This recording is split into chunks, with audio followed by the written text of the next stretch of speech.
Assalamualaikum warahmatullahi wabarakatuh. Bismillahirrahmanirrahim. Alhamdulillahi rabbil alamin. Nahmaduhu wa nasta'inuhu wa nastaghfiruh. Wa na'udzu billahi min shururi anfusina wa min sayyiati a'malina. May yahdihillahu fala mudilla lahu wa may yudlil fala hadiya lahu. Asyhadu an la ilaha illallah wahdahu la syarika lahu wa asyhadu anna sayyidana Muhammadan abduhu wa rasuluh. Allahumma shalli wa sallim wa barik ala sayyidina Muhammad wa ala alihi wa ashabihi wa man tabi'ahum ila yaumil qiyamah. Rabbi shrah li sadri wa yassir li amri wahlul 'uqdatam min lisani yafqahu qawli. Allahumma rabbana subhanaka la ilma lana illa ma 'allamtana innaka antal alimul hakim wa tub 'alaina innaka antat tawwabur rahim wa taqabbal minna innaka antas samiul alim wa 'allimna min ladunka ilman nafi'a ya dzal jalali wal ikram. Hadratal mukarramin, para alim, para ulama, para kiai, ibu nyai yang senantiasa kita taati dan kita muliakan, jajaran pengurus takmir Masjid Agung Baitul Mukminin Kabupaten Jombang yang kita hormati, Bapak Ibu hadirin para jamaah Masjid Agung Baitul Mukminin yang dimuliakan Allah Subhanahu wa taala. Pertama, mari bersama-sama kita meningkatkan rasa syukur kita kehadirat Allah Subhanahu wa taala yang telah memberikan limpahan rahmat, nikmat dan hidayahnya kepada kita semuanya, sehingga malam hari ini kita bisa berada di Masjid Agung Baitul Mukminin dalam rangka untuk menambah amal soleh kita di sisi Allah Subhanahu wa taala. Mudah-mudahan amal soleh yang kita kerjakan pada malam hari ini berupa ibadah sholat maghrib berjamaah dan dilanjutkan dengan zikir, dilanjutkan dengan mengikuti majelis ilmu ini, betul-betul menjadi amal soleh yang dicintai oleh Allah Subhanahu wa taala. Karena malam hari ini kita masih berada di 10 hari pertama bulan Dzulhijjah. Dan mudah-mudahan amal ini diterima oleh Allah Subhanahu wa taala. Allahumma amin. Shalawat dan salam semoga tetap terlimpahkan kepada junjungan kita Nabi Agung Muhammad sallallahu alaihi wasallam yang menjadi panutan kita, yang telah membimbing umatnya untuk mengikuti jalan yang benar, jalan yang diridhoi oleh Allah dengan agama Islam. Hadirin hadirat Bapak Ibu yang dimuliakan Allah Subhanahu wa taala, marilah kita awali pengajian malam hari ini dengan membaca suratul Fatihah. Semoga kita diberikan tambahan hidayah oleh Allah dan tambahan ilmu yang manfaat yang dapat menuntun jalan kita hidup di dunia ini untuk senantiasa ibadah dan taat kepada Allah Subhanahu wa taala. Allahumma amin ya rabbal alamin. Ila hadratin nabiyil mustafa Muhammadin sallallahu alaihi wasallam wa alihi wa sahbihi wa dzurriyyatihi ajmain. Wa ila hadratin nabiyil wa ila jami'i masyayikh wa ulama Kabupaten Jombang. Ya Allah ya Allah wa ya Allah wa ya darajatihim wa alaina barakatihim. Al-Fatihah. A'udzu billahi minasy syaithanir rajim. Bismillahirrahmanirrahim. Alhamdulillahirabbil alamin arrahmanir rahim maliki yaumiddin. Iyyaka na'budu wa iyyaka nasta'in ihdinas siratal mustaqim siratal ladzina an'amta 'alaihim ghairil maghdubi 'alaihim waladdallin. Amin. Bapak Ibu hadirin hadirat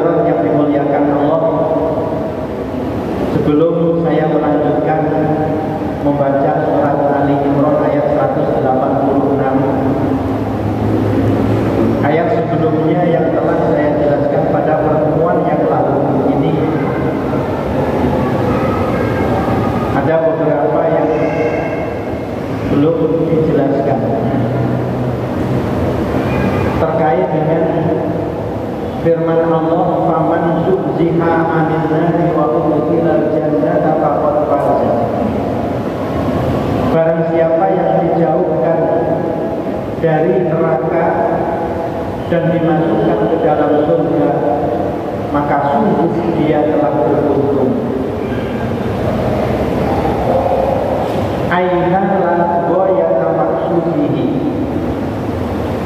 Jadi keberuntungan seseorang yang sebenar-benarnya itu bukan ketika pada waktu hidup di dunia ini mampu mendapatkan jabatan yang paling tinggi. Keberuntungan yang sebenarnya bukan ketika hidup di dunia ini mampu mengumpulkan harta yang sebanyak-banyaknya. Kalau itu yang menjadi ukuran keberuntungan seseorang, maka Raja Fir'aun yang telah memiliki jabatan sebagai raja adalah orang yang paling beruntung. Kalau ukuran keberuntungan itu dilihat dari banyaknya harta yang dimiliki, maka Qarun yang punya harta banyak yang melimpah ini adalah orang-orang yang paling beruntung. Tetapi Al-Quran menegaskan bahwa orang yang sungguh-sungguh beruntung itu bukan itu semuanya. Tetapi orang yang paling beruntung itu adalah orang yang ketika nanti di akhirat itu dijauhkan dari siksa api neraka dan dimasukkan ke dalam surganya Allah Subhanahu wa Ta'ala. Kenikmatan surga ini tidak bisa dibandingkan dengan kenikmatan apapun yang ada di dunia ini.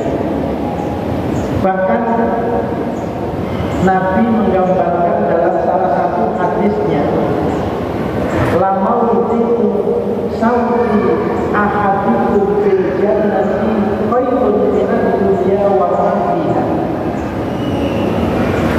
Sungguh tempat di surga yang digunakan untuk menyimpan cemeti. Cemeti itu kecut, bahasa Jawa itu kecut. Jadi tempat yang digunakan untuk menyimpan cemeti di surga itu nilainya lebih baik dibandingkan dengan nilai dunia seisinya. Itu baru tempat untuk menyimpan cemeti di surga. Padahal di dunia ini tempat untuk menyimpan cemeti, kalau orang dulu petani yang biasa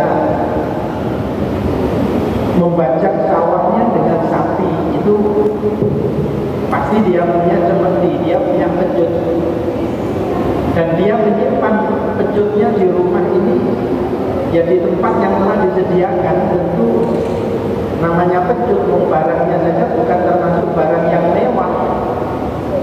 Tentu tempat yang digunakan untuk menyimpan cemeti juga bukan tempat yang mewah. Biasanya kalau petani menyimpan cemeti itu di kandang sapi, itu tempat yang paling rendah. Nah, Rasulullah menggambarkan tempat di surga yang digunakan untuk menyimpan cemeti ini menggambarkan tempat yang paling rendah di surga.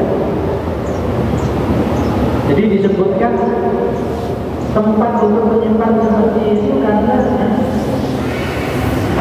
ingin menggambarkan betapa nilai surga ini betul-betul tidak bisa dibandingkan dengan nilai kenikmatan dunia seisinya.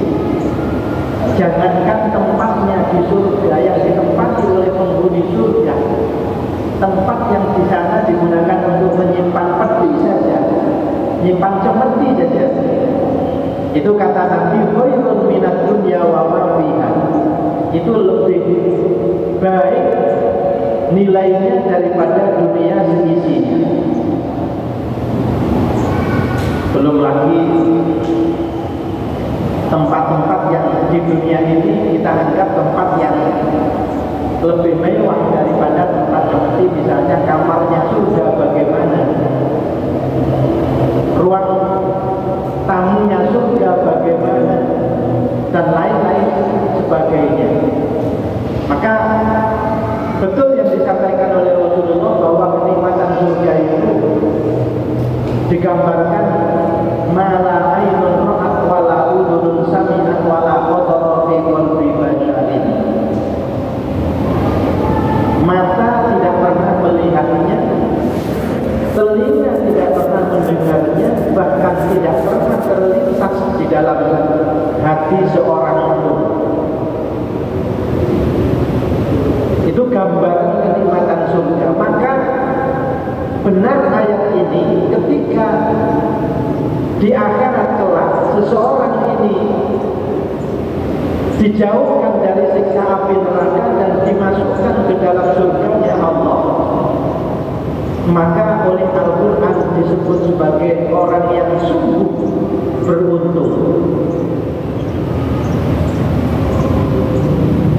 Ma'asyiral muslimin, Bapak Ibu yang dimuliakan Allah Subhanahu wa taala. Oleh karena itu, ketika Al-Quran berbicara tentang surga, maka di situ biasanya dibarengi dengan perintah untuk bersegera melakukan amalan-amalan yang dapat mendekatkan diri ke dalam surganya Allah Subhanahu wa taala. Misalnya ayat Al-Quran, wasari'u ila maghfiratin min rabbikum wa jannatin 'arduha as-samawati wal ardh u'iddat lil muttaqin. Wasari'u, dan bersegeralah, bergegaslah ila maghfiratin, untuk memperoleh ampunan min rabbikum, dari Tuhan kalian, wa jannatin, dan bersegeralah melakukan amal perbuatan yang dapat mengantarkan kalian ke dalam surga. Arduha as-samawati wal ardh, yang luasnya ini seluas langit dan bumi. U'iddat lil muttaqin, surga itu disediakan bagi orang-orang yang bertakwa.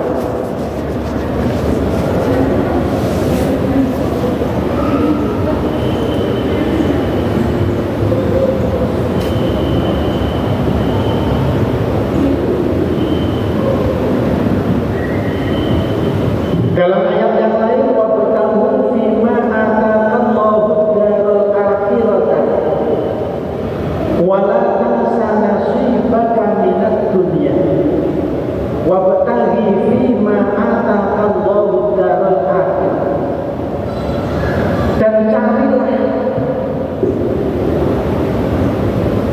fima ataqallahu, dengan apa yang telah diberikan oleh Allah kepadamu. Diberi waktu, diberi kesempatan, diberi kesehatan, diberi kekuatan. Untuk mencari apa? Ada akhirat, rumah akhirat, tempat di akhirat. Jadi ketika menyebutkan perbandingan antara akhirat dengan dunia, bahasa Allah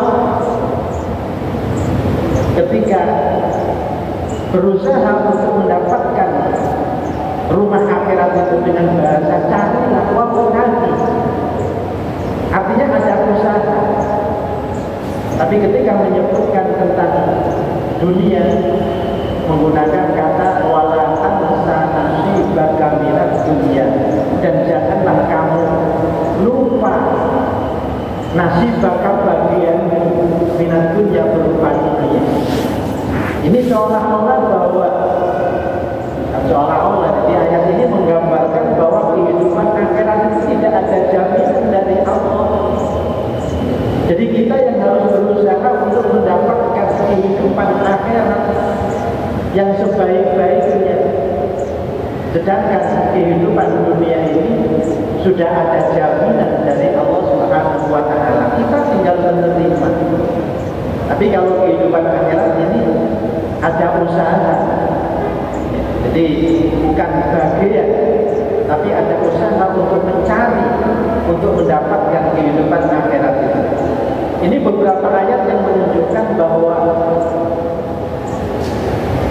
nilai akhirat itu tidak bisa dibandingkan dengan nilai dunia seisinya.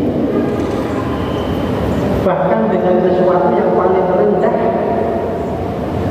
di akhirat atau di surga, itu juga nilainya masih lebih baik daripada dunia seisinya. Nah, kemudian bagaimana agar kita ini ketika di akhirat kelak betul-betul bisa dijauhkan dari siksa api neraka dan dimasukkan ke dalam surganya Allah Subhanahu wa Ta'ala? Maka disebutkan di dalam hadis anin Nabi sallallahu alaihi wasallam, qala man ahabba an yuzahzaha 'anil nari wa yudkhala al-jannata faltudrikhu maniyatuhu wa huwa yu'minu billahi wal yawmil akhir. Kata Rasulullah, barang siapa yang ingin dijauhkan dari neraka dan dimasukkan ke dalam surga nanti, faltudrikhu maniyatuhu wa huwa yu'minu billahi wal yawmil akhir, maka hendaklah dia berusaha ketika meninggal dunia nanti dalam keadaan beriman kepada Allah dan beriman kepada hari akhir. Maka dalam ayat Al-Quran yang lain disebutkan ketika Allah memerintahkan kepada hambanya ini untuk bertakwa kepada Allah, ya ayyuhalladzina amanu taqullaha haqqa tuqatih. Kemudian dilanjutkan dengan redaksi wala tamutunna illa wa antum muslimun. Dan janganlah kalian mati, dan sungguh jangan kalian mati illa wa antum muslimun, kecuali kalian dalam keadaan sebagai orang-orang muslim, sebagai orang-orang yang beriman kepada Allah Subhanahu wa Ta'ala. Ini syarat di akhirat dapat dijauhkan dari siksa api neraka dan dimasukkan ke dalam surga. Yang pertama adalah iman kepada Allah dan hari akhir. Maka dulu sudah pernah diterangkan dalam pertemuan bahwa nilai iman ini baru kita rasakan nilainya yang sebenar-benarnya itu ketika nanti di akhirat. Kalau di dunia ini masih belum nampak. Jadi perbedaan nilai iman dan kufur, jadi seolah-olah sama. Karena orang yang beriman hidupnya juga seperti itu, orang yang tidak beriman hidupnya juga seperti itu. Jadi kadang-kadang tidak ada bedanya. Atau bahkan orang yang tidak beriman dalam kehidupan di dunia ini seolah-olah hidupnya ini lebih beruntung daripada orang yang beriman. Tapi nanti ketika sudah di akhirat barulah kelihatan perbedaan yang nyata antara orang-orang yang beriman dengan orang-orang yang tidak beriman. Orang-orang yang beriman itu pasti pada akhirnya dia akan dimasukkan ke dalam surganya Allah Subhanahu wa Ta'ala. Maka di dalam hadis diceritakan ketika ada orang-orang yang beriman itu disiksa di neraka bersama dengan orang-orang kafir. Karena orang yang beriman itu juga ada yang langsung masuk surga tanpa dihisab. Kemudian ada yang masuk surganya ini karena dosa-dosanya telah diampuni oleh Allah Subhanahu wa Ta'ala.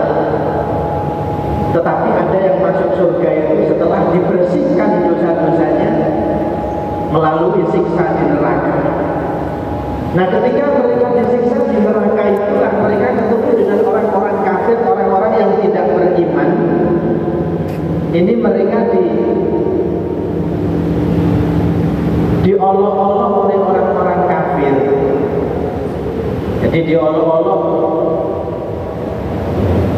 seperti ini.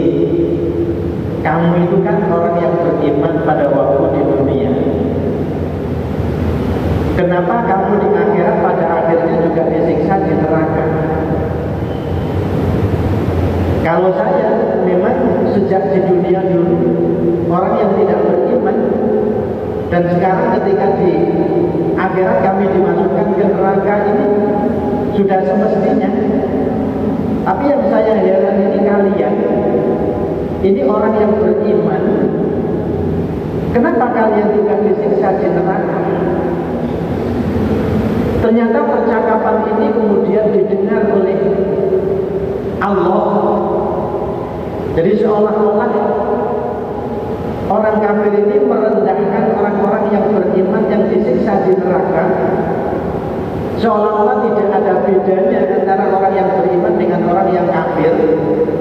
Maka setelah Allah mendengar hinaan orang-orang kafir kepada orang-orang yang beriman, maka pada saat itulah kemudian orang-orang yang beriman diangkat dari siksa api neraka dan kemudian mereka dimasukkan ke dalam surganya Allah Subhanahu wa Ta'ala.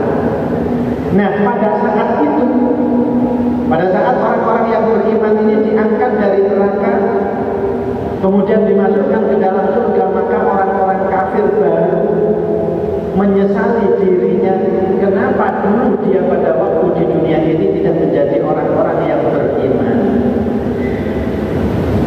Jadi ini itu yang pertama.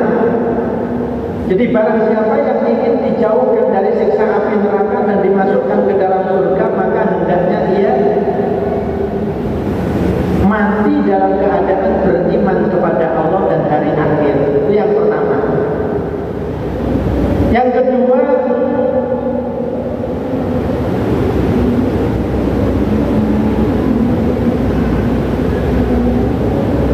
wa ya'ti ilan nasi ma yuhibbu ayyuta ilaihi. Berbuat baik kepada orang lain, kepada sesama,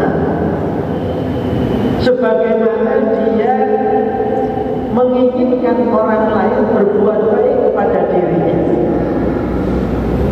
Jadi memperlakukan orang lain itu seperti dirinya ingin diperlakukan oleh orang lain dengan baik.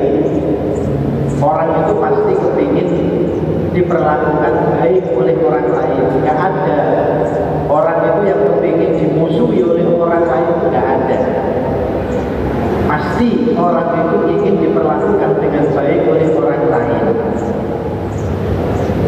Nah, kalau kita ini ingin diperlakukan baik oleh orang lain, maka sudah seharusnya kita juga berusaha untuk memperlakukan orang lain itu dengan baik. Kalau kita senang diberi, maka kita pun juga harus senang memberi. Kalau kita ini senang dibantu, maka kita juga harus senang membantu. Kalau kita ini senang ditolong, maka kita juga harus senang menolong. Begitu maksudnya. Jadi yang kedua syaratnya, di samping beriman, syarat yang kedua adalah berbuat baik kepada sesama. Jadi iman kepada Allah dan hari akhir ini menggambarkan hubungan yang baik dengan Allah, hablum minallah. Kemudian berbuat baik kepada sesama ini menggambarkan baiknya hablum minannas. Jadi hubungan dengan sesama manusia. Jadi syaratnya begitu, hablum minallahnya baik dan hablum minannasnya juga baik.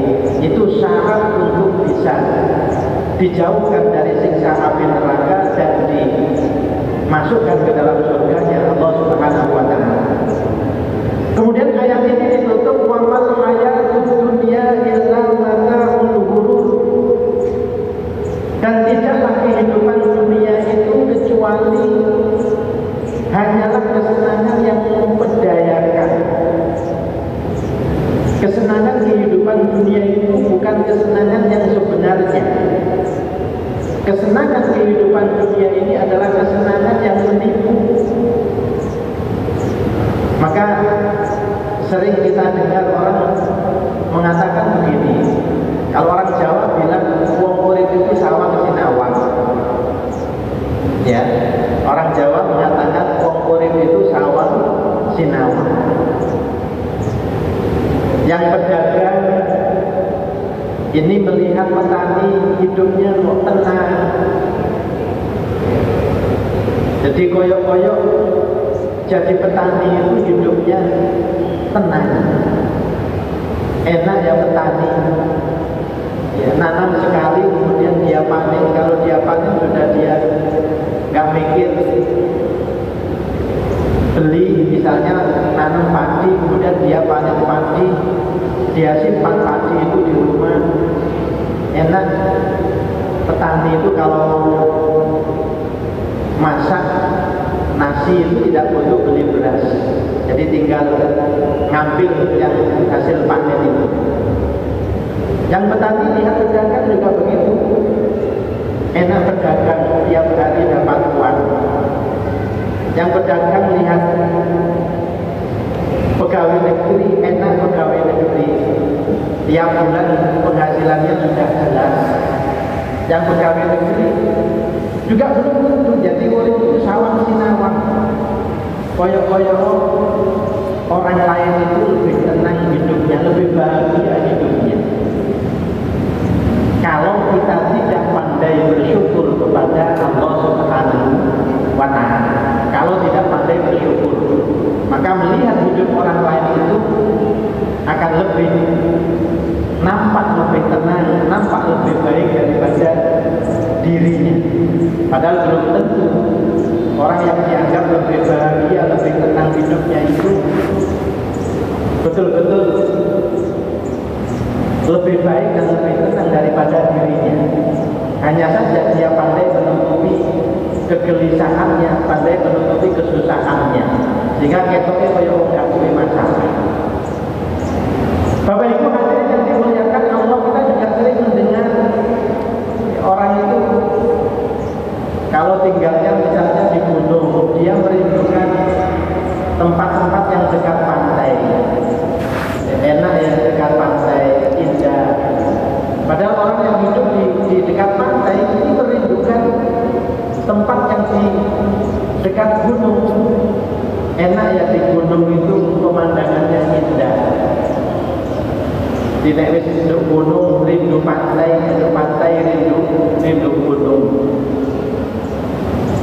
Pas kemarau rindu musim hujan, pas musim hujan rindu musim kemarau. Begitulah kehidupan dunia.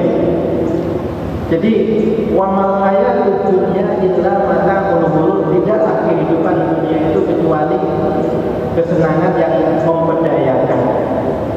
Jadi tinggal kita berusaha untuk pandai mensyukuri apa yang telah diberikan oleh Allah kepada kita.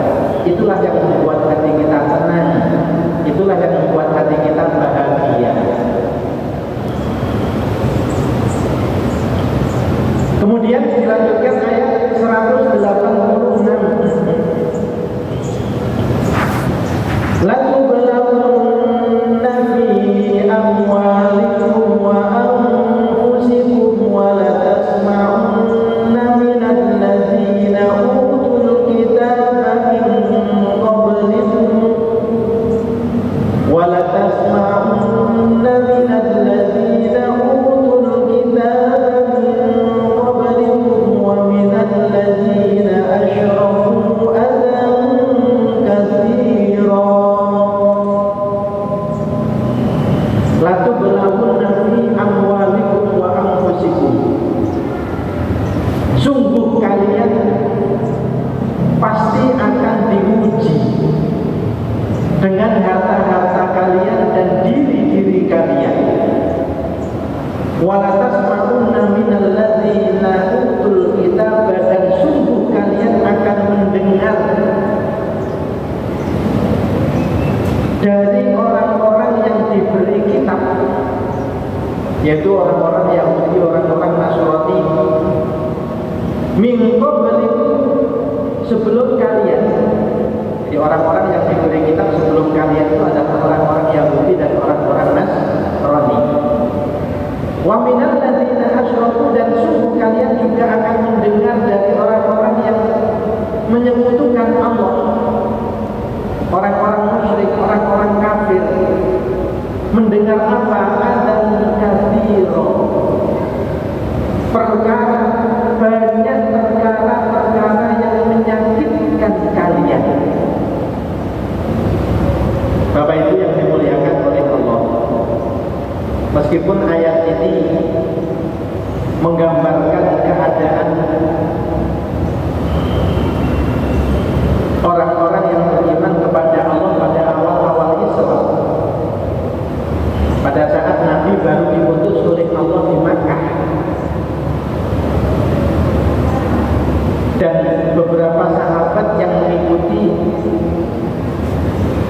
Nabi Muhammad. Ini keadaan mereka betul-betul diuji oleh Allah dengan ujian yang sangat berat. Tetapi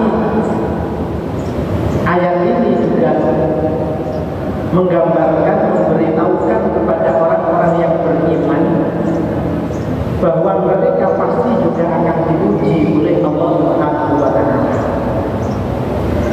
Baik ujian itu berhubungan dengan harta yang mereka miliki, atau ujian itu berhubungan dengan diri mereka.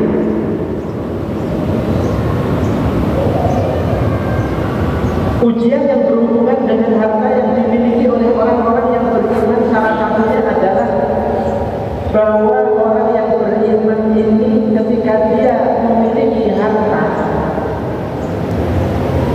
maka di dalam harta yang dimiliki itu ada hak orang lain yang harus dipenuhi, yang harus ditunaikan. Bisa berupa zakat, bisa berupa sedekah.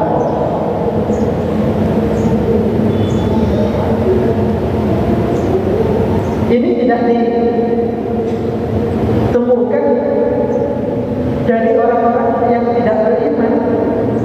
Tapi orang yang beriman, kalau mereka punya harta yang banyak, maka di dalam hartanya itu ada hak orang lain yang harus ditunaikan. Zakat, sedekah, infak, atau lain-lainnya.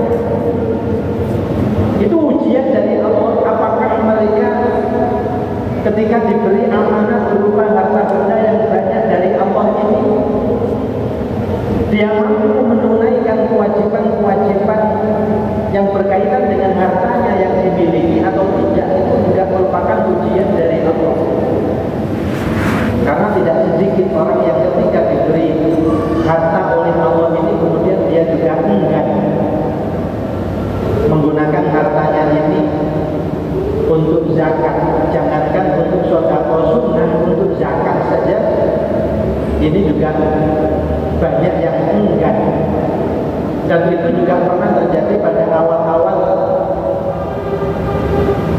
wafatnya Rasulullah, dan kemudian pemimpin umat Islam ini digantikan oleh sahabat Abu Bakar As-Siddiq radhiyallahu anhu. Jadi banyak orang-orang yang pada saat itu murtad, ya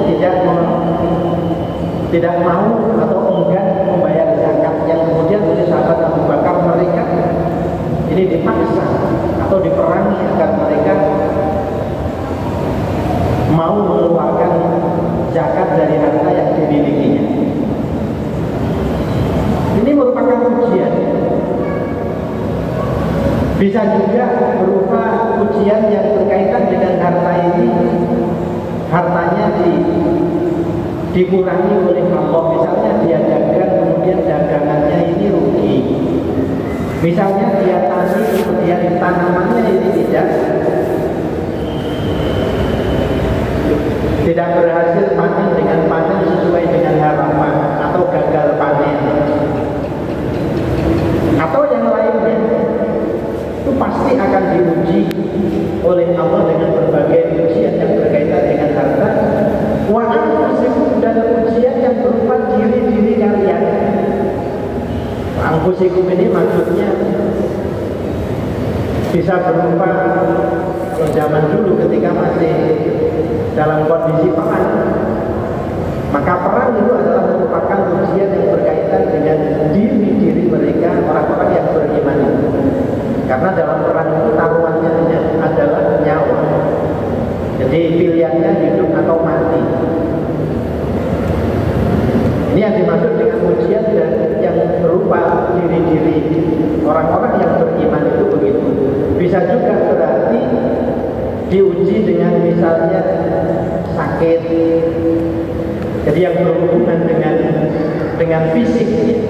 Jadi ujian-ujian yang berhubungan dengan fisik di sini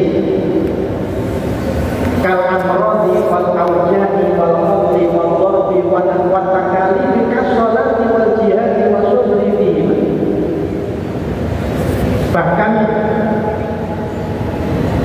perintah untuk melakukan ibadah sholat ini juga berkaitan dengan ujian fisik, karena ibadah sholat itu adalah ibadah fisik. Jadi apakah dia diberikan nikmat sehat oleh Allah, diberikan umur panjang oleh Allah, mampu dia gunakan untuk beribadah kepada Allah atau tidak, itu semuanya adalah ujian. Ya, ujian.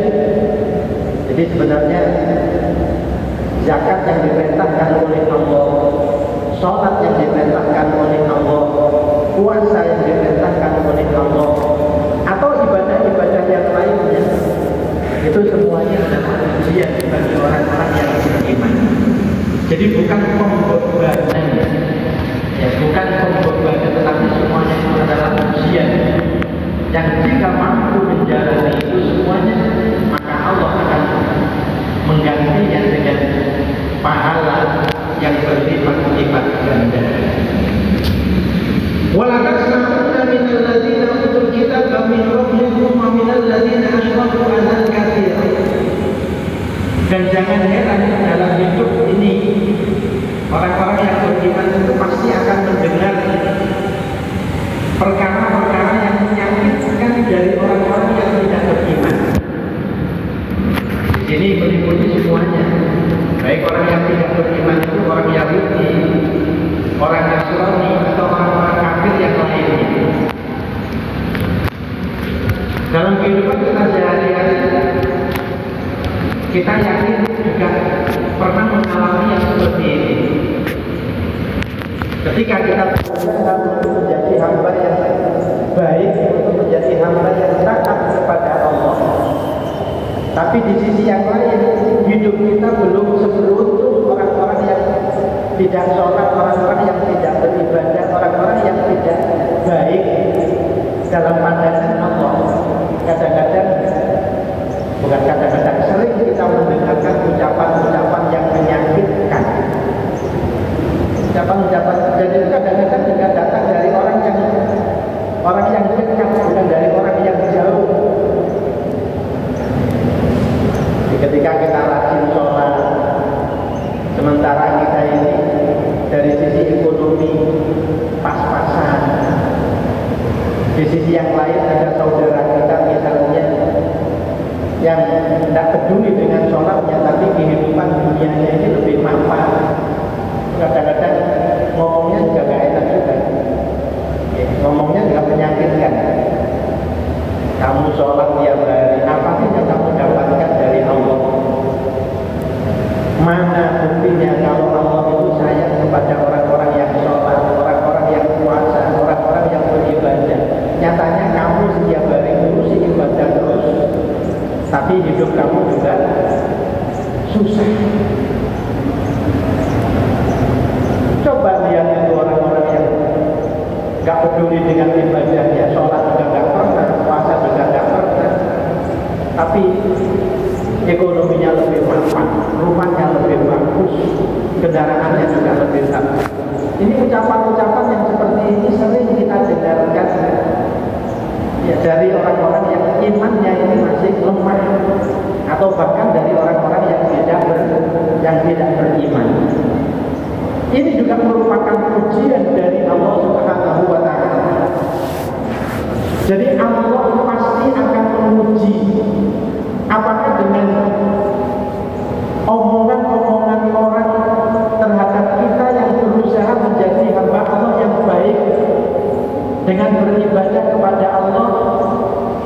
kemudian ibadah kita menjadi berkurang atau ibadah kita menjadi kendor, maka ini nantinya menentukan adalah kualitas iman kita kepada Allah Subhanahu wa Ta'ala. Maka mudah-mudahan iman yang telah diberikan oleh Allah ini betul-betul tahan uji, iman yang